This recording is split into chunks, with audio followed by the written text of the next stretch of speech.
Muy buenos días, Iglesia.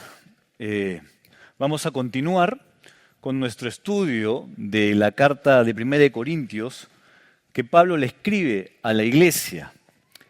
Y en esta serie hemos visto que la Iglesia de Corintios sufría algunos problemas, ¿verdad? Problemas de división, problemas de quién es el mejor, qué es lo que estaba sucediendo en la Iglesia. Pero vemos cómo Dios ama a su iglesia y el apóstol envía una carta para que justamente él pueda ayudar a la iglesia a encaminarse hacia los propósitos de Dios. Pero hoy nos toca ver el capítulo que está dedicado al problema de la inmoralidad en la iglesia. Y al mismo tiempo, Pablo nos hace ver la tolerancia y la permisividad con que la iglesia procedió, ¿verdad?, a tratar este problema de inmoralidad dentro de la iglesia. Y Pablo va a decir que la iglesia de Corinto estaban envanecidos de tal manera que la gracia manifestada en forma de disciplina, cuyo objetivo es siempre la restauración, no se llevaba a cabo con respecto a este asunto que estaba sucediendo dentro de la iglesia. Debemos comenzar diciendo entonces que el propósito del apóstol Pablo es la restauración, ojo, es la restauración mediante la disciplina de los miembros de la iglesia que rehúsan y persisten en sus pecados luego de realizar el procedimiento bíblico para que se arrepienta. Entonces tenemos que comenzar diciendo que este es un caso especial, que esto no es algo que se aplica de manera común, sino que en ciertos casos especiales Pablo nos muestra cómo la iglesia debe proceder. Pero es fácil mirar el pecado del otro. Es lo más sencillo. Es más, Jesús nos dijo, antes de quitarle, ¿verdad?, la pequeña paja del ojo ajeno, quítate primero la viga. Entonces, empecemos con una pregunta honesta. ¿En qué momento algo que sabemos que está mal dejó de parecernos tan grave? A mí, a cada uno de nosotros. Si sé que algo es malo, ¿por qué elijo distraerme con cosas superficiales en lugar de enfrentarlo? El momento más peligroso no es cuando el pecado aparece. Es cuando deja de doler. Si tú tienes una enfermedad, algo te va a doler en tu cuerpo. Y es una advertencia para que vayas al médico. Pero cuando el sistema de dolor deja de funcionar, es un problema. Porque yo puedo perder la sensibilidad de mi mano y ponerla en la hornilla de la casa y destruirme. Vivimos en una cultura donde casi nada ya nos escandaliza. Lo que antes era vergonzoso, hoy es celebrado. Y basta ver la televisión, ¿verdad? Basta ver nuestro entorno. Lo que antes era privado, ahora es identidad pública. Y el mensaje dominante en nuestra cultura es muy claro. Mientras seas auténtico y no dañes a nadie, haz lo que quieras. Haz lo que deseas. Y nuestra cultura está permeada por este pensamiento, por esta filosofía de vida. Pero ¿saben una cosa? En esta porción de la Biblia se nos hace ver que la iglesia no está al margen de esta realidad. La iglesia no es inmune a esta realidad. El mayor peligro para la iglesia no es el pecado que enfrenta, sino el pecado al que se acostumbra, y eso es exactamente lo que estaba pasando en Corinto. Es justamente lo que Pablo muestra en este capítulo 5. De este pasaje nos deja 3 enseñanzas importantes para cada uno de nosotros. La primera, cuando la gracia se convierte en excusa. Es decir, cuando el corazón humano normaliza el pecado. La segunda enseñanza que podemos rescatar de esto es cuando el amor verdadero se atreve a confrontar. La disciplina como gracia, no como rechazo, ¿okay? No como sancionar a alguien. Y 3, cuando Cristo sana lo que el pecado rompe. El Evangelio como única esperanza real que tenemos. Entonces vamos a desarrollar el primer punto, cuando la gracia se convierte en excusa. ¿Qué está sucediendo en Corinto? Tenemos que entrar al contexto de este pasaje. Pablo se enfrenta a un caso escandaloso en la iglesia de Corinto. Era escandaloso porque ahí había traspasado el foro de la iglesia. Era algo conocido ya afuera de la iglesia. Que un miembro estaba involucrado en una relación inmoral con la esposa de su propio padre. Hay detalles ahí que no vamos a tocarlo por cuestiones de tiempo, pero esto era lo que estaba sucediendo. Se trataba de un caso de incesto, considerado extremadamente grave. En aquel tiempo, por ejemplo, la ley romana prohibía estrictamente el incesto. Es decir, la comunidad, la ciudad, prohibía esto. Por lo que el pecado era inaceptable incluso para quienes no creían en Cristo. Ahora, lo más impactante no era solo la gravedad del pecado de este individuo, de este miembro de la iglesia, sino también la reacción de la iglesia frente a esta situación. Pablo va a decir que no estaban llorando, que no estaban confrontando, y va a decir que la iglesia estaban envanecidos o orgullosos. Qué terrible. Imagínense ustedes eso. Que Pablo dice que la iglesia reaccionó de manera envanecida. Porque ellos estaban más preocupados, como lo mencionó en su momento Ronald y Wilder, ellos estaban más preocupados en quienes tenían los dones más espectaculares. Estaban más preocupados quién era el líder supremo a seguir. Pablo, Apolos, Pedro, qué sé yo. Y también, en su inmadurez, eran egocéntricos. Eso era su preocupación. Y por eso Pablo les dice, están envanecidos. En vez de seguir los principios esperados por Jesús en Mateo 18, la iglesia decidió tener una mejor alternativa. ¿Y qué es lo que expresa Jesús en Mateo 18? Muy simple. Jesús dice, si tu hermano peca contra ti, ve a solas y habla con tu hermano.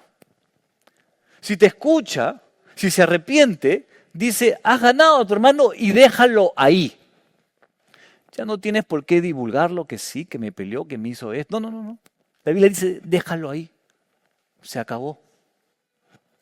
Pero si no se arrepiente, dice, anda con 1 o 2 testigos y habla con tu hermano.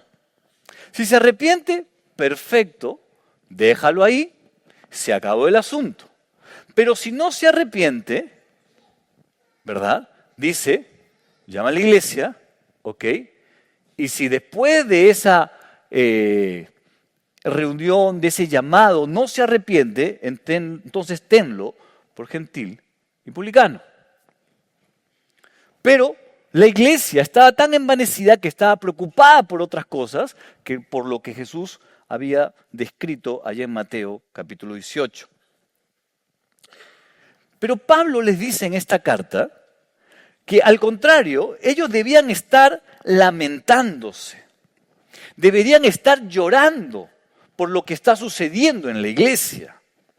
Y la palabra que utiliza Pablo para describir que deberían estar llorando tiene una fuerza que nos indica un quebranto producido por el luto. ¿Ok? O sea, es cuando un ser querido fallece, ¿verdad? Uno tiene un dolor profundo. Es la palabra que utiliza Pablo. Ahora, dije, pero ¿por qué Pablo utiliza una palabra tan fuerte? Tan fuerte. ¿Qué quiere decirnos Pablo?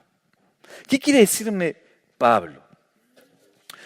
Es que en la ley romana, como les decía, esto estaba prohibido. El incesto estaba prohibido.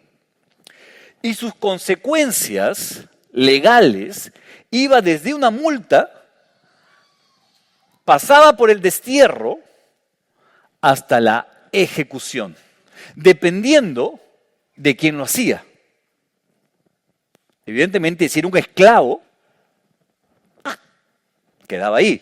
Si era alguien de la aristocracia, bueno, una multa, etcétera, etcétera. ¿Verdad? Pero cuando uno va a la ley de Moisés, este pecado era un pecado capital. Uno puede entender entonces por qué Pablo pone esta palabra, ¿no? Deberían estarse lamentando, llorando. En su amor por nosotros y por los más vulnerables, Dios toma con seriedad el cuidado de su iglesia y espera que sus miembros lo tomen también con seriedad. Su amor supone un cuidado muy especial por todos nosotros. El amor de Dios protege y cuida a la iglesia. Cada vez que actuamos, cada uno de nosotros, o mejor dicho, cada vez que no actuamos según la palabra de Dios, Pablo nos va a decir que estamos envanecidos. Porque creemos que nuestra solución es mejor que la dada por Cristo. Y debo confesar que una de las cosas que más me cuesta es obedecer Mateo capítulo 18. No sé si ustedes, yo sí. Me cuesta porque no es fácil confrontar. No es fácil ir y decirle a alguien, oye, me has ofendido o pasa cierta situación. Porque no queremos tener problemas, ¿para qué le voy a decir? Etcétera, etcétera. Y podemos argumentar muchas cosas. Pero debemos recordar que en vez de proceder de nuestra manera, de racionalizar qué es lo mejor que puedo hacer, debemos obedecer lo que Dios ha prescrito en su palabra. Pero ¿cómo llegamos a este punto? ¿Cómo la iglesia de Corinto llega a este punto y cómo nosotros podemos llegar a este punto? ¿Qué nos lleva a esta situación? Es nuestro corazón, que tiene la capacidad impresionante para buscar lo que desea proteger, de llamar a lo bueno, a lo malo, bueno. Y que no pecamos solo porque somos rebeldes, pecamos porque queremos algo. En esta situación en la que yo estoy hablando, luchando, es que de repente quiero la aprobación, busco la aprobación y por eso mejor no digo nada. O queremos placer, o queremos tener el control. Pero son problemas de nuestro corazón. Juan Calvino dijo, el corazón humano es una fábrica perpetua de ídolos. Y nuestros ídolos van fabricando estos pensamientos justamente que nos van envaneciendo. Siempre estamos tomando cosas buenas como sexo, como el éxito, la reputación, la libertad, y las convertimos en cosas supremas. Y cuando algo se vuelve supremo, empezamos entonces a redefinir lo que está bien y lo que está mal para no perderlo. Es un problema de nuestro corazón. La cultura nos dice, tu felicidad es la autoridad final. Pero la Biblia nos dice, Dios es la autoridad final. Y cuando la iglesia empieza a pensar más como la cultura que como Cristo, algo se rompe, se quiebra. Y tal vez no hay un escándalo público, como la que había en Corinto, pero puede haber orgullo privado no confrontado. Puede haber resentimiento cultivado en silencio. Puede haber materialismo elegante y disfrazado. Puede haber inmoralidad digital escondida. El pecado más peligroso no es el que el mundo denuncia, es el que la iglesia aprende a tolerar. Porque cuando el pecado deja de doler, el alma empieza a endurecerse. Entonces vemos aquí cómo Pablo, amorosamente, pero muy firme, empieza a tratar con este problema en la iglesia. Y esto nos lleva a nuestro segundo punto. Cuando el amor verdadero se atreve a confrontar. Y hoy la palabra disciplina suena agresiva, ¿no? Uno escucha disciplina, ¡ah! No, se nos erizan los pelos a todos, ¿no? Tenemos miedo y nos asusta, porque nuestra cultura cree que amar es nunca incomodar. No le digan nada, no se vaya a molestar, no se vaya a incomodar. Que corregir es intolerancia, pero eso no es amor, eso es indiferencia, ¿verdad? Pero nosotros debemos entender aquí claramente que lo que Pablo nos está explicando es un tema que lo está cubriendo con la gracia y el amor. Y debemos entender cuándo se aplica lo que Pablo nos está explicando aquí, la disciplina. Porque en nombre de este pasaje se ha dañado a muchos hermanos y hermanas con heridas profundas en el corazón. Ya que el cuidado se convierte en condena. Y la gracia no busca eso. Busca restaurar. ¿Y cuál es el procedimiento que Pablo le dice a la iglesia? Que luego de haber llevado a cabo el proceso de Mateo 18, se puede dar el siguiente paso. Lo que les expliqué.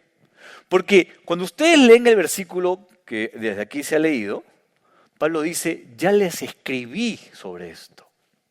Primera de Corintios no es la primera carta, y hubo una previa que no la tenemos, donde Pablo trata esto. No es la primera vez que Pablo trata el tema. La segunda condición es que no hay arrepentimiento. No hay arrepentimiento. Entonces, esto nos lleva a que se debe aplicar en casos excepcionales de rebeldía y después de que se ha llevado a cabo lo que el Señor Jesucristo nos ha indicado. No se aplica, de manera arbitraria o cuando alguien falla en la iglesia, le caemos encima. No. No se aplica al cristiano que está luchando y que falla, porque aquí todos fallamos. Todos los días pecamos. No vamos a estar aplicando eso. ¿Verdad? Permítanme contarles un caso de abuso espiritual al aplicar incorrectamente este pasaje. Porque seguro, de alguna u otra manera, o hemos sufrido eso, o hemos visto eso en las iglesias donde el Señor nos ha permitido en ciertos momentos estar. Y quiero comentar, no un caso, pero que lo he visto, sino que estaba conversando con un amigo del equipo, y me contó lo que sucedió en su ministerio de jóvenes. Él era el líder, ¿verdad? Y tenía a cargo a su equipo de liderazgo de jóvenes. Y por ciertas cosas, él, pidió un permiso y su equipo se quedó al cargo del ministerio. Y dentro del grupo de jóvenes, una señorita cumplía 15 años de edad. Qué lindo, ¿verdad? Hay que celebrar 15 años. Y fueron invitados jóvenes del ministerio y también los líderes al quinceañero. Y bueno, como todo quinceañero, ¿verdad? Se comparte, bailaron, ¿no? Es un tiempo de celebrar, etcétera, etcétera. ¿Cómo llegó a la iglesia? Bueno, no sé. Pero los líderes, los pastores, se enteraron de ello. ¿Y qué pasó? Aplicaron 1 Corintios 5. Disciplina a todos los líderes. No se aplica. Porque no cumple, ¿verdad?, los procedimientos que Pablo hizo. Y aparte porque no estaban haciendo nada malo los muchachos. No era pecado. Y de esa manera uno puede abusar de este pasaje. ¿Ok? Y seguramente nos ha pasado. ¿Y qué nos lleva el Evangelio? A perdonar. Porque quizás alguien acá puede estar con un dolor en el corazón por una experiencia, tal vez no como esta, que pueda parecer, bueno, no mayor, pero hay otros casos que sí pueden haber marcado el corazón. Pero el Evangelio nos llama a que si hemos sufrido eso, a perdonar. Pero también hay casos que llevan a la aplicación de este pasaje. En este pasaje, cuando Pablo dice, ser entregado a Satanás, significa ser excomulgado de la iglesia y por tanto ser privado del cuidado y el apoyo del compañerismo cristiano y todas las demás consecuencias que ello puede acarrearnos. Si tú ves a alguien caminando hacia un precipicio y no le dices nada, eso no es respeto. Es abandono, es falta de amor. Pablo dice que la iglesia debe actuar, que debe confrontar, que incluso debe apartar al que persiste sin arrepentimiento. ¿Por qué? No porque nosotros seamos moralmente superiores, porque no lo somos, sino porque el amor verdadero no es pasivo. Fíjense lo que dice un psicólogo, Jordan Peterson. Dice algo muy interesante. Si amas a alguien, debes estar dispuesto a decirle la verdad, incluso cuando sea incómoda. Allá afuera. No es un texto cristiano, ¿eh? La Biblia diría algo aún más profundo. Si amas a alguien, debes estar dispuesto a llamarlo de regreso cuando se está destruyendo. Porque aquí es donde el Evangelio cambia completamente el tono. Jesús fue tratado como el pecador para que nosotros seamos tratados como hijos. Él fue expulsado, rechazado y entregado, no fue sacado de la ciudad para que tú y yo seamos aceptados. Y vemos cómo la gracia entonces permea todo este pasaje. En la cruz, el Hijo de Dios recibió la disciplina que nosotros merecíamos. Por eso, cuando Dios nos corrige, no lo hace como un juez que condena, sino como un padre que restaura. Ese es nuestro Dios. La disciplina no es lo opuesto a la gracia, porque algunos dicen disciplina, ¡ay! No, no es opuesto a la gracia, es una expresión de la gracia. Dios ama demasiado a su iglesia como para dejarla enfermarse en silencio. Demasiado ama a su iglesia. Y entonces esto nos lleva a nuestro tercer y último punto. Cuando Cristo sana lo que el pecado rompe. Hay dos propósitos que Pablo quiere que tengamos en cuenta al aplicar este tipo de disciplina. ¿Ok? Dos propósitos. El primero, que es para restaurar a la persona. No es para condenar. Sí, yo sé que cuando las papas queman, ¡ah!, no quiere tirarse al cuello de la persona. Pero no es para eso.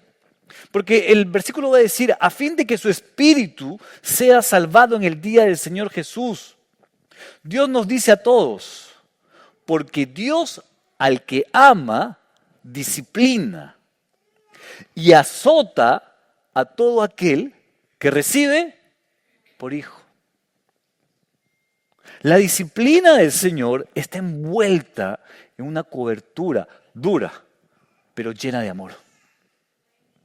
Llena de amor. Debemos recordar entonces que un hermano disciplinado es todavía un hermano. Y no debe ser nunca menospreciado, aunque no se arrepienta. Porque en otro pasaje dice, si alguno no obedece a lo que decimos por medio de esta carta, hablando Pablo, a ese señaladlo y no juntéis con él para que se avergüence. Pero acá viene lo importante, ¿eh? Mas no lo tengáis por enemigo, sino amonestadle como hermano. ¿Se dan cuenta que está envuelto en el amor? Porque Dios es amor. Y si se arrepiente, hay que perdonarlo y restaurarlo en amor. Como Pablo le enseña a los Gálatas, teniendo en cuenta que tú estás hecho y yo estoy hecho del mismo material y que puedo caer en lo mismo. La disciplina a veces debe ser severa, como en este caso. Es severísimo. Porque las consecuencias de no hacerlo son mucho peores. Ahora, ese es el primer propósito, la restauración, ¿no? Levantar al caído. Me encantan los pasajes en la Biblia donde dice que Dios no apaga el pabilo que humea. O sea, el pabilo está ahí con las justas, ¿no? Y Dios no hace esto. Nosotros sí. Dios dice, vamos, levántate. Y Jesús dice, yo no he venido a quebrar la caña quebrada. O sea, no es que alguien falle y Jesús dice, ¡plaj!, ya no sirve. Dice Jesús, yo no hago eso. Y el segundo propósito entonces es restaurar a la iglesia, porque la iglesia, que dice el texto, estaban envanecidos. ¿Por qué? Porque al disciplinar con el amor que Dios nos da, se cuida a la iglesia. Cuando el pecado queda sin responder y sin disciplinar en este nivel, porque se acepta de buena gana o incluso de forma negligente, una iglesia estará en riesgo de sufrir una gran calamidad. Lo que sucedió a Corinto.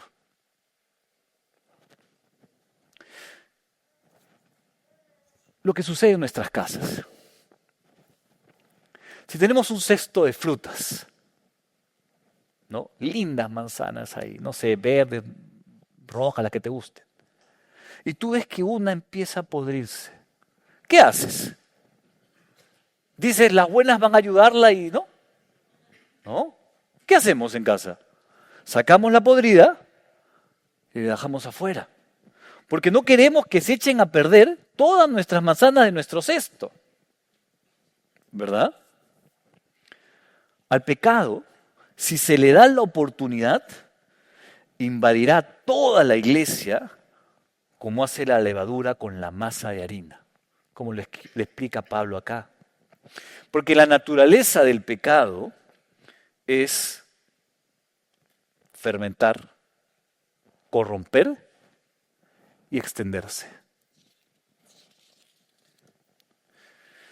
El Evangelio busca restaurar, levantar al caído y ponerlo en una correcta relación ante Dios por medio de Cristo. Ustedes conocen a Albita, mi hijita, la última, pequeña. Pero así pequeñita como la ven, yo sé, como tú y yo, tiene propensiones al mal. Pero es chiquitita, no parece, ¿no? Y a veces su mamá y yo le decimos, no hagas esto. Y desobedece. Y no es que vamos y ¡ah! ¡Pum!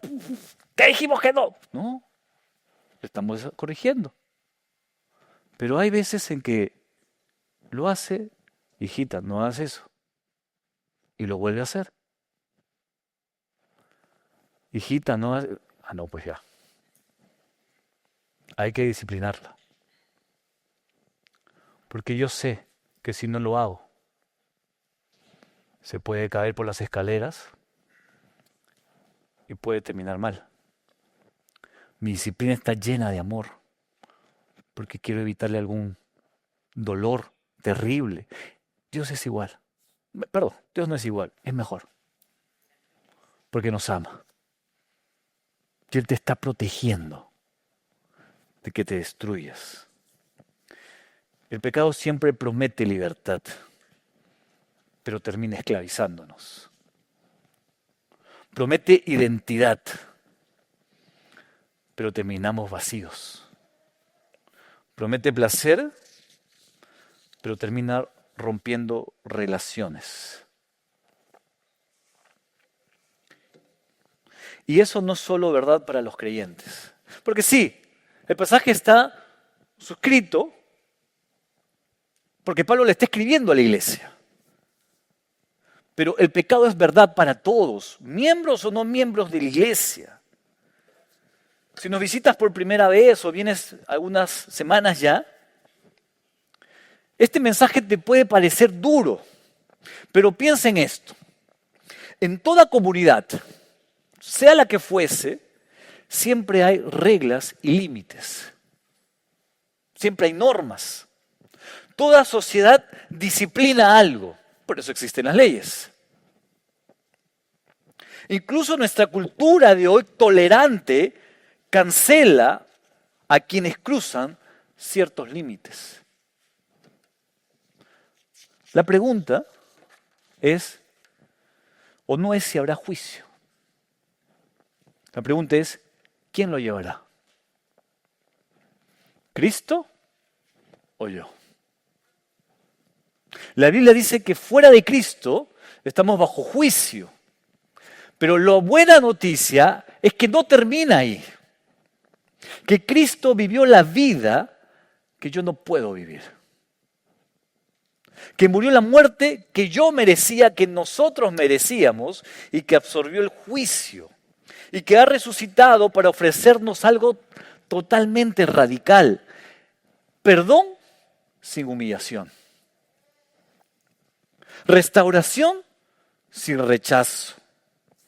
Identidad sin máscaras. La iglesia disciplina porque cree en la restauración. Confronta porque cree en la redención. Lucha contra el pecado porque cree que Cristo es mejor. No somos una comunidad de superiores morales, no. Somos una comunidad de pecadores perdonados, que seguimos fallando, pero que miramos a la cruz para seguir avanzando en este peregrinaje espiritual. Y cuando el pecado deja de doler, necesitamos volver a la cruz. La iglesia necesitaba volver a la cruz. Y este pasaje nos habla del Evangelio. No lo he podido desarrollar porque pueden salir 20 sermones de ese pasaje. Pero necesitamos mirar la cruz porque la cruz vemos dos cosas al mismo tiempo. Cuán serio es el pecado y cuán profunda es la gracia. Si hoy tu corazón se ha endurecido, vuelve. Si te has acostumbrado, despierta. Y si te sientes lejos, regresa. Cristo no vino a cancelar pecadores, a quebrar pecadores, vino a rescatarlos. Y la iglesia no existe para aprender a andar en perfección, sino para reflejar la gracia que nos salvó. Cuando el pecado deja de doler, necesitamos recordar cuánto le costó a Cristo sanarnos.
¿Cómo puede ser que el bueno y justo se hizo hombre y fuera a morir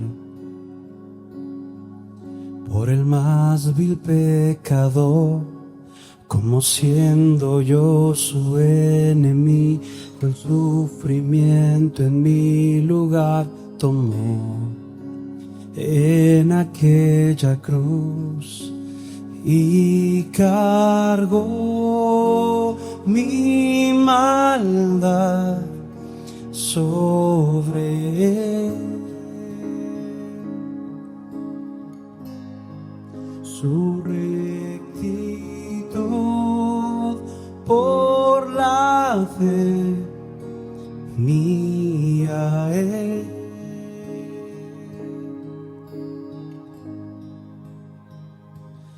Aleluya, glorioso intercambio, oh cuán gran misterio, que por gracia salvo soy. Aleluya, gloria sea a Cristo, por su sacrificio, declarado justo soy.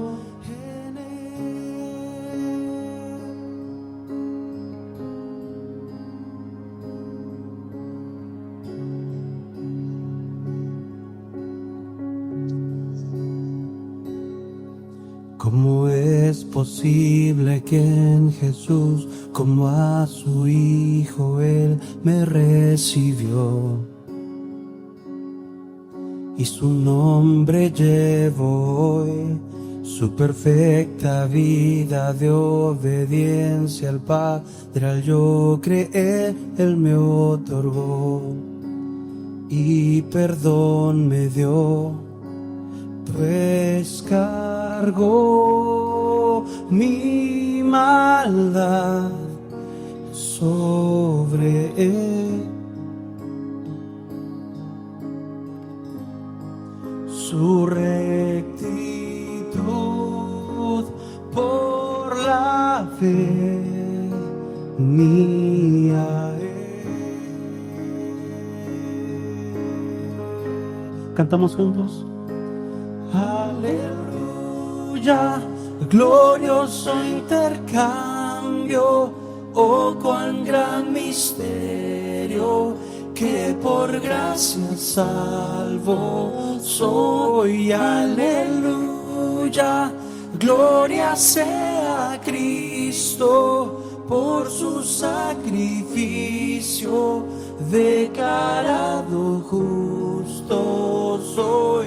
Aleluya, glorioso intercambio, oh cuán gran misterio, que por gracia salvo soy. Aleluya, gloria sea a Cristo, por su sacrificio, declarado justo soy.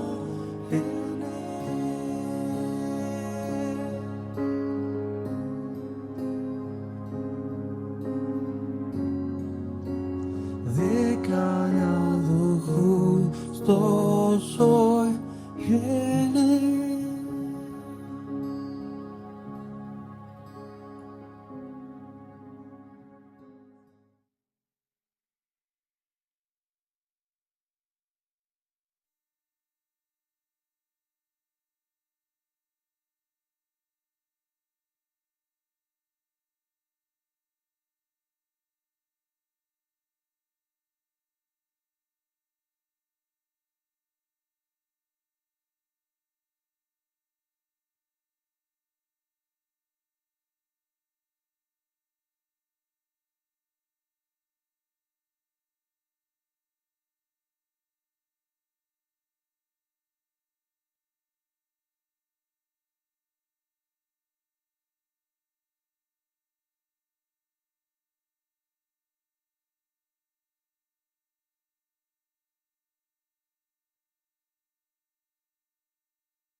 Los niños a Jesús para que él se impusiera los manos y orara por ellos. Reprendían a quienes los llevaban. Uf. Y Jesús dijo, dejen que los niños vengan a mí, no se lo impidan, porque el reino de los cielos es de quienes son como ellos. Después de poner las manos sobre ellos, se fue de ahí. ¡Wow! Una pequeña historia que a veces nos olvidamos, pero qué poderoso, ¿no? Jesús dejó en claro que Él ama a todos, incluso a los niños que en aquel tiempo no eran muy apreciados como acá, no tan bienvenidos como en nuestra cultura. Los niños por su edad confían fácilmente en otra persona, tienen una fe sencilla, una confianza sin reservas con los demás. Y Jesús explicó que si alguien quiere ser salvo y quiere recibir el reino de los cielos, tiene que ser como los niños, con este tipo de fe y confianza en Jesús. Qué bonito. Y los padres llevaron a sus hijos a Jesús para que Él ore por ellos y los bendijera. Queremos hacer algo similar hoy. Queremos dedicar a estos niños a Jesús y pedir la bendición sobre ellos. También queremos dar la oportunidad a los padres que ellos se comprometen para criar a sus hijos en la fe cristiana. Y queremos orar por ellos, porque los quienes son padres saben, ser padre, ser madre, no es nada fácil. Y queremos pedir a todos los miembros de la iglesia para que se comprometen, para ayudar a estos padres y a sus hijos para avanzar en la fe. En cierto modo, esta dedicación de niños no es un bautismo, no salva a ninguno de los niños, porque para ser salvo uno tiene que creer que es pecador y que tiene que creer que necesita el perdón por sus pecados. Y la persona pone su fe en Jesús y confía que Jesús le salva de sus pecados por la muerte en la cruz. Así la persona recibe por gracia, por misericordia, la salvación. Esta dedicación de niños no hace esto. Dios no tiene nietos, tiene hijos. Entonces la decisión para Jesús es algo personal. Esa dedicación de niños tampoco es la membresía a la iglesia. Tampoco es el bautismo, porque es algo personal. Pero es algo que estamos viendo en la Biblia y eso queremos practicar ahora. Comencemos entonces. Me gustaría llamar a la primera familia Jacobo. Que pasen adelante, por favor.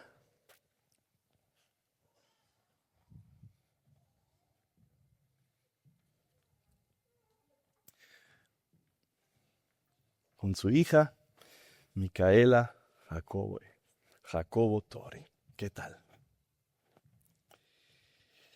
Félix y Mariela, ustedes se comprometen a criar a Micaela dentro de la comunidad de la familia de fe, enseñándole la Biblia, siendo ejemplos para ella, modelando una vida que honra al Señor Jesús. Entonces responden con sí. Sí. Ustedes también han escogido un versículo favorito. ¿Desean leerlo o podemos verlo aquí? Ya. Micaela. Jehová Te guía y te guarda. Jehová hará resplandecer su rostro sobre ti y tenga de ti misericordia. Jehová Alce alce sobre ti su rostro y ponga en ti paz. Amén. Amén. Eso es un lindo versículo. Vamos a orar entonces por ustedes y también por ti. ¿Sí? Oremos, por favor. Jesús, hoy queremos dedicar a Micaela Jacobo Tori a ti. Bendícele físicamente, emocionalmente y espiritualmente. Hazle entender a Micaela cuánto tú le amas y guíale a poner su fe en ti como su Dios, para ser salvo de sus pecados y llegar a ser una seguidora de ti, Jesús. Ayúdales, por favor, a Félix y Mariela a enseñarle a Micaela la Biblia para que ella pueda conocer acerca de ti, Jesús, y tus obras que muestran tu tremendo poder y tu inmenso amor y tu gracia, que es nuevo cada día para Micaela. Así ella puede confiar en ti, Jesús, y experimentar tu paz que sobrepasa entendimiento. Así tú le vas a guardar, porque Micaela confiará que tú estás con ella siempre. Y ella dependerá de tu poder que le fortalecerá y le sostendrá para siempre. Ayúdales a Félix y Mariela a criar a Micaela con la sabiduría que viene del Creador de la familia. Y oremos eso en el nombre de Jesús. Amén. Vamos a tomar una foto. Tenemos un obsequio también para ustedes. Y vamos a tomar una foto, por favor.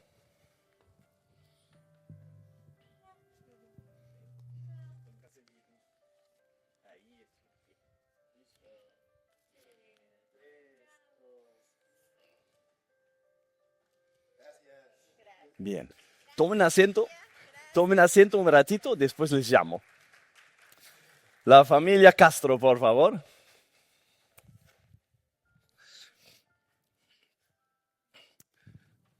Con Noah Castro Puga. Adelante.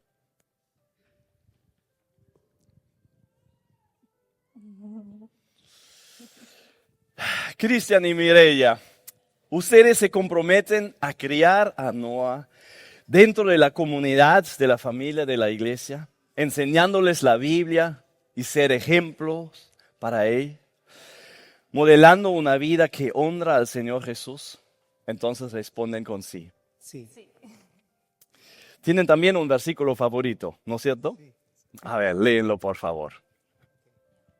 Jehová te bendiga y te guarde. Jehová haga resplandecer su rostro sobre ti y tenga de ti misericordia. Jehová alce sobre ti su rostro y ponga en ti paz. Qué bueno. Vamos a orar entonces. Jesús, hoy queremos dedicar a Noah Castro Puga a ti. Bendícele físicamente y emocionalmente y también espiritualmente. Hazle entender a Noah cuánto tú le amas y guíale a poner su fe en ti como su Dios, para ser salvo de sus pecados y llegar a ser un seguidor de ti, Jesús. Ayúdales a Cristian y a Mireya a enseñarle a Noah la Biblia para que él pueda conocer acerca de ti, Jesús, y tus obras que muestran tu tremendo poder y inmenso amor, y tu gracia, que es nueva cada día para Noah. Así él pueda confiar en ti, Jesús, y experimenta tu paz que sobrepasa entendimiento. Así tú le vas a guardar, porque Noah confiará que tú estás con él siempre, y él dependerá de tu poder que le fortalecerá y sostendrá para siempre. Ayúdales a Cristian y Mireya a criar a Noah con la sabiduría que viene del Creador de la familia. Y oramos eso en el nombre de Jesús. Amén.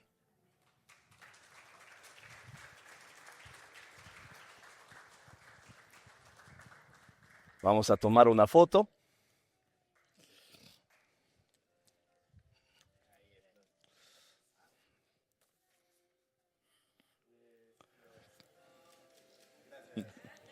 La familia Flores.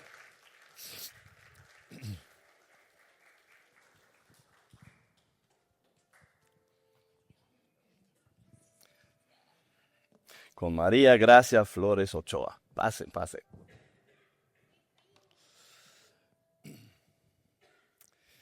Diego y Yanina, ustedes se comprometen a criar a María dentro de la comunidad de la familia de la iglesia, enseñándole la Biblia y ser ejemplos para ella, modelando una vida que honra al Señor Jesús.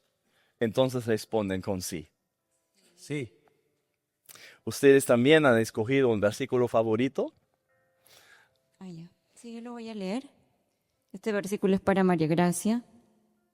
Y todo lo que pidieras al Padre en mi nombre, lo haré, para que el Padre sea glorificado en el Hijo. Juan 14:3. Bien, oremos. Jesús, hoy queremos dedicar a María Gracia Flores Ochoa a ti. Bendícele físicamente, emocionalmente y espiritualmente. Hazle entender a María Gracia cuánto tú le amas y guíale a poner su fe en ti como su Dios, para ser salvo de sus pecados y llegar a ser una seguidora de ti, Jesús. Ayúdales a Diego y a Nina a enseñarle a María Gracia la Biblia para que ella pueda conocer acerca de ti, Jesús, y tus obras que muestran tu tremendo poder, tu inmenso amor, tu gracia, que es nueva cada día para María Gracia. Así ella pueda confiar en ti, Jesús, y experimentar que Jesús hará lo que ella pedirá en el nombre del Padre Celestial. Así ella glorificará a Dios porque María Gracia confiará que tú estás con ella siempre. Y ella dependerá de tu poder que le fortalecerá y sostendrá para siempre. Ayúdales a Diego y a Nina a criar a María Gracia con la sabiduría que viene del Creador de la familia. Y oramos esto en el nombre de Jesús. Amén.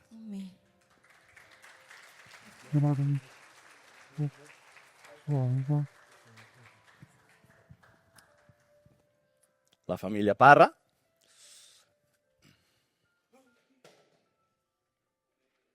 Ay, no, esto-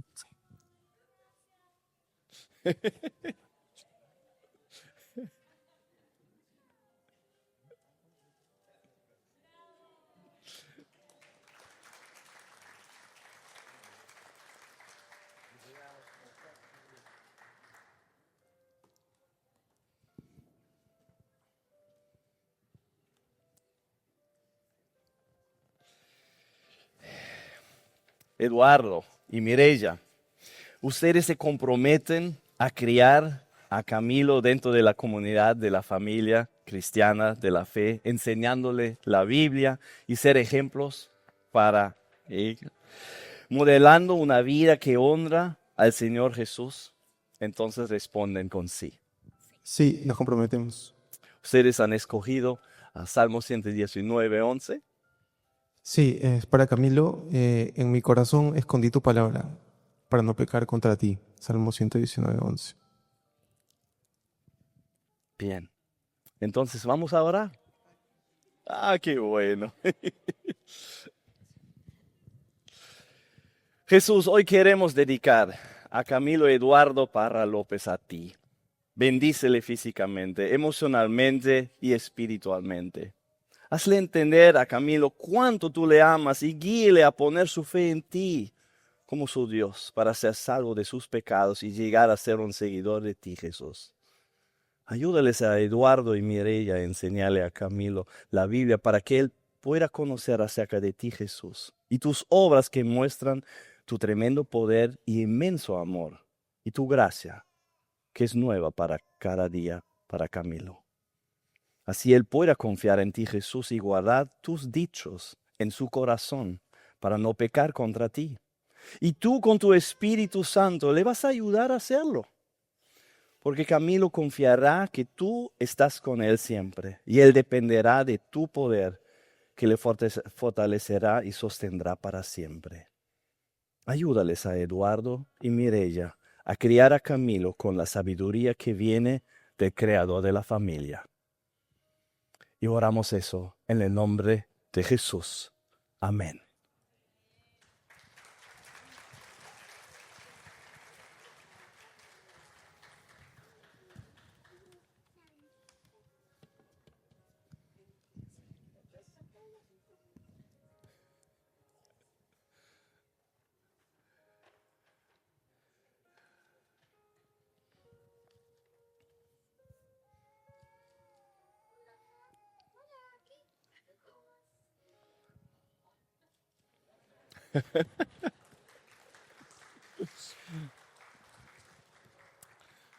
La familia Saavedra, con Ana Sofía Saavedra.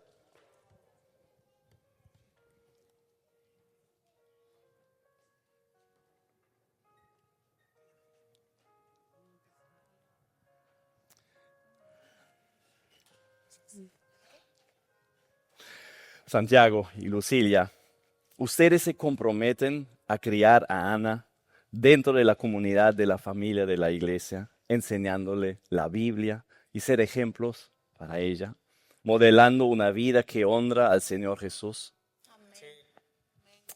Ustedes han escogido números 6. Si desean leerlo, por favor.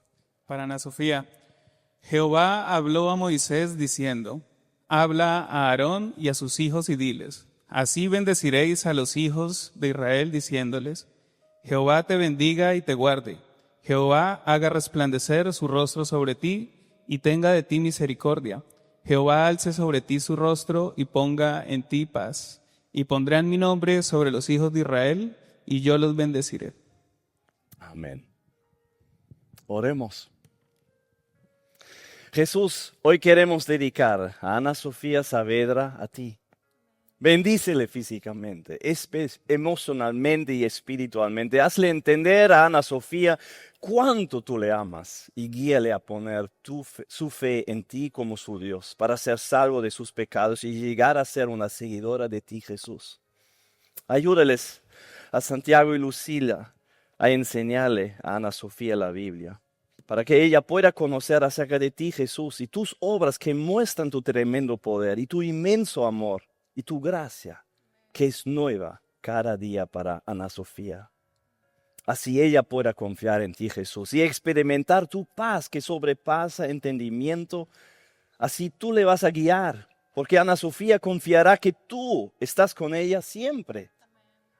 Y ella dependerá de tu poder, que le fortalecerá y le sostendrá para siempre. Ayúdales a Santiago y Lucía a criar a Ana Sofía con la sabiduría que viene del Creador de la familia. Y oramos esto en el nombre de Jesús. Amén.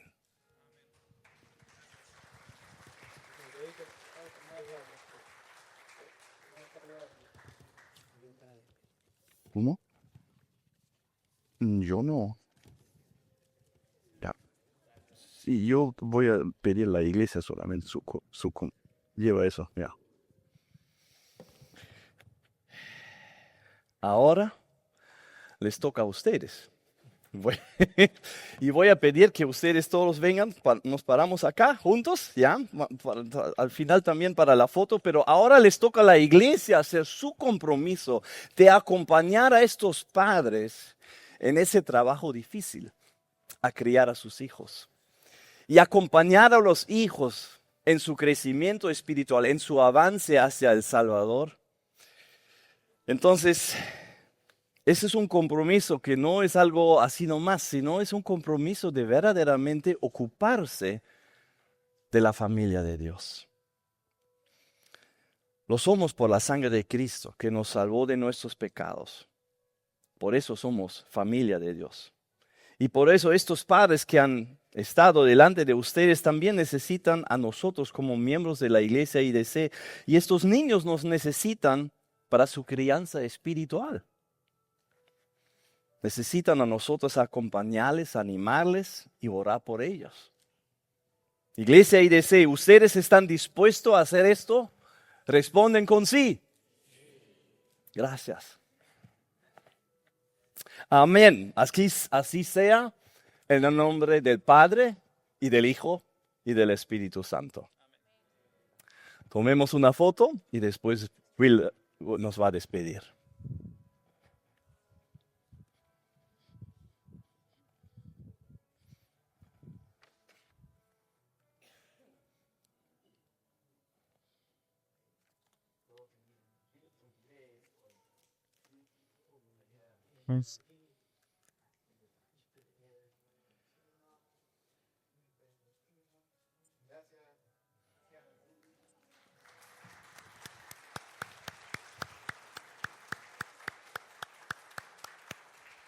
Muy bien, qué lindo tiempo que hemos pasado hoy. Quería recordarles unas últimas cosas antes de salir. Tenemos atrás en la mesa de atrás, tenemos una tarjeta de color dorada.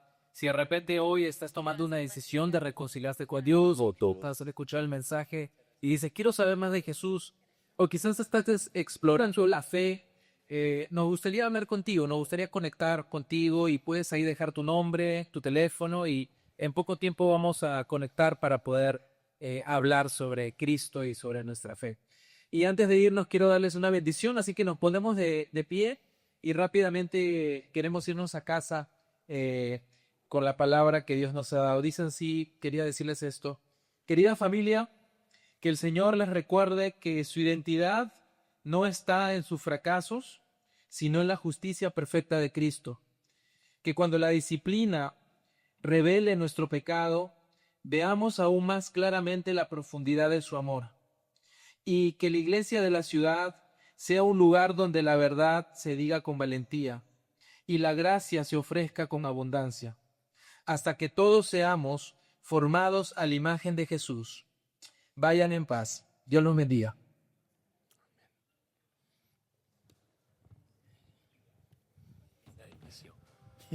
Gracias por el apoyo. Amigo, lleno de gracia lo hiciste, pero lleno de gracia. No había un poco de gracia por aquí, por acá, lleno de gracia. Que nadie te acuse que no has entendido la gracia, amigo. Lindo, gracias. Todo tu apoyo. Ay, el Señor nos va a ayudar. Muchas gracias por el mensaje de hoy, de verdad que es súper lindo. ¿Qué tal? ¿Cómo estás? Gracias, todo tu apoyo. Gracias. Si no, tú y Matías no ha sido una bendición de eso. Me bendecir, ¿qué hace?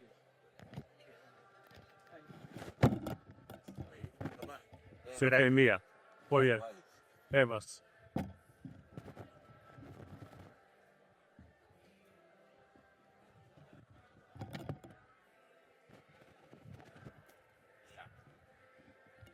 Gracias.